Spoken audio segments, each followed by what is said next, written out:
지금 미국은 사우디아라비아에 20억 달러 규모의 무기 판매를 막 승인했어요.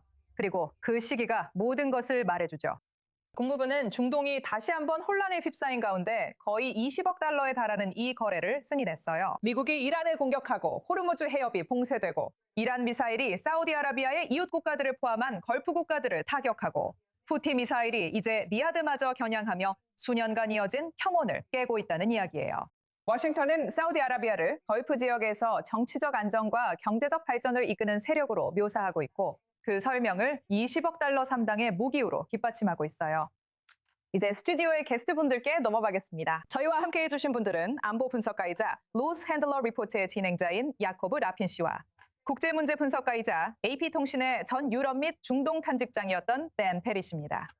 자, 야코브 씨. 안녕하세요. 저는 지금 진행 중인 이 무기 판매에 대해 조금 이야기 나누고 싶습니다. 미국이 사우디아라비아와 이렇게 대규모 거래를 성사시키는 궁극적인 목적은 무엇인가요?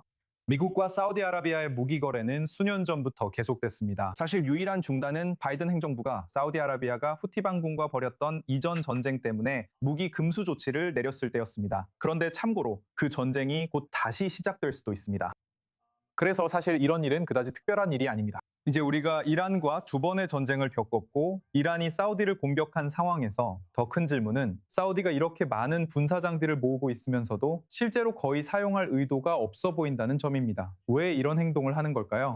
그게 사우디가 답해야 할 진짜 질문입니다. 사우디는 이란을 겨냥한 미사일과 현대식 전투기를 갖춘 상당한 전력의 공군을 보유하고 있기 때문입니다. 사우디는 분대에 수십억 달러를 투자했지만 매우 주저하는 모습을 보이고 있습니다. 모하메드 빈 살만과 사우디 결정권자들이 실제로 이 분대를 쓸지의 문제죠. 그래서 저는 그게 더 어려운 질문이라 생각합니다. 미국 입장에서는 거의 고민할 필요가 없습니다. 걸프 국가들의 더 많은 군사장비를 판매할수록 미국의 방위 산업은 더 많은 돈을 벌게 되고 영향력도 커질 것입니다. 그러니까 강대국의 영향력 측면에서 보면 미국이 이렇게 하는 것은 완전히 당연한 일입니다. 하지만 걸프 국가들, 특히 대량 무기를 구매 중인 사우디아라비아는 답해야 할 질문이 많다고 생각합니다. 실제로 이 화력을 사용할 대담함이 없어 보이기 때문입니다. 맞아요. 방금 두바이에서 폭발이 있었다는 소식을 전하고 싶어요. 그러니까 다시 말해서 이란 이슬람 공화국의 또 한 차례 공격일 가능성이 높아요. 그리고 말씀하신 대로 걸프 아랍 국가들의 대응은 매우 제한적이었어요. 물론 오늘 우리가 본 이미지 중에는 걸프 국가들에서 출발한 것으로 보이는 드론이 이란 영공에 있는 모습도 있었어요. 이스라엘과 미국을 제외하고 이 지역에서 실제로 어떤 대응이 있었는지 파악된 게 있나요? 공개적으로 알려진 제한된 정보에 따르면 아랍에미리트가 대응면에서 가장 적극적으로 움직인 것으로 보입니다. 그 규모를 볼 때 아랍에미리트는 화력을 실제로 사용하려는데 더 큰 노력을 기울이고 있는 듯합니다. 아랍에미리트는 이란 내 표적을 공격할 때 이를 공개적으로 발표하지 않습니다. 아랍에미리트는 이 대립의 중심에 서고 싶어 하지 않지만 상황이 적절하다고 판단되면 반격할 의지가 있다는 점은 분명히 알리고 있습니다. 그래서 아랍에미리트가 가장 먼저 의심할 나라라고 할 수 있습니다. 물론 그들이 옳은 일을 하고 있다고 생각합니다. 이란에 대한 걸프 지역의 보복 사격은 아랍에미리트가 가장 많이 하고 있는 것으로 보입니다. 다른 나라들도 실제로 사격했지만 가장 많이 사격하는 건 아랍에미리트인 것 같습니다.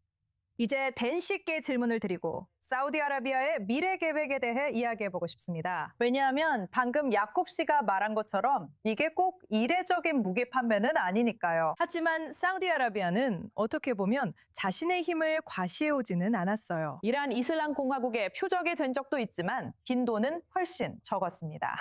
이것이 혹시 이란 이슬람 공화국에 보내는 메시지일까요? 아니면 앞으로 있을 수 있는 잠재적인 공격에 대비한 과시일까요? 이 상황을 어떻게 보시나요?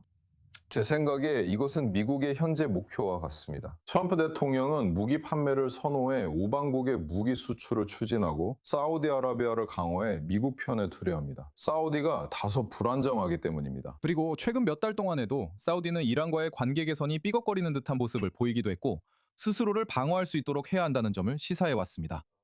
그리고 아브라함 협정 확대가 아직 유효한지는 모르겠지만 미국은 어떻게든 그 협정을 유지하고 사우디를 확실히 미국의 영향권 안에 두고 싶어 합니다. 당신이 언급한 그 메시지를 통해 이런 모든 것들이 달성됩니다. 하지만 야코브의 말에 동의할 수밖에 없습니다. 제 기억에 2010년에 의회가 이미 1천억 달러가 넘는 무기 판매가 이루어졌다고 발표했던 것 같습니다. 트럼프가 지난번에 사우디아라비아를 방문했을 때도 마찬가지로 구체적이지 않고 믿기 어려운 일반적인 이야기만 했습니다. 트럼프가 한 말이니까요. 그리고 또다시 1천억 달러 이상의 거래에 대한 이야기였습니다. 그래서 15억 달러 아니면 지금은 20억 달러일 수도 있겠지만 그 정도 금액은 별로 큰 영향을 주지 않습니다. 하지만 시점이 흥미롭습니다. 발표한 것도 흥미롭고요. 분명히 걸프 국가들이 공격을 받고 있는 특정 시점에 이런 발표가 나왔다는 건 결코 무관하지 않습니다. 그래서 진짜로 전쟁이 재개되고 그들이 분명히 공격을 받게 된다면 걸프 국가들 중 어느 나라라도 정말로 의지의 연합에 참여할 의지가 있을지가 진짜 질문입니다. 그리고 그들은 기본적으로 그냥 공격을 받아들이고 때때로 선언되지 않은 거의 은밀한 아랍에미리트의 행동 외에는 거의 아무것도 하지 않은 채 계속 있을까요? 아니면 이스라엘처럼 연합의 일원이 될까요? 그게 가장 큰 시험입니다. 저는 모르겠고 이 합의가 그런 약속이나 협정의 일부인지 아무도 모른다고 생각합니다. 하지만 그래야 한다고 생각합니다.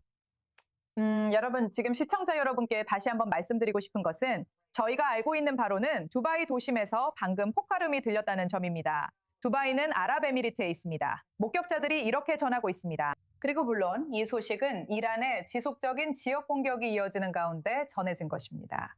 저희가 파악한 바로는 미국이 최근에 호르무즈 해협 근처의 걸프섬 캐슈름에서 공격을 감행했다고 합니다.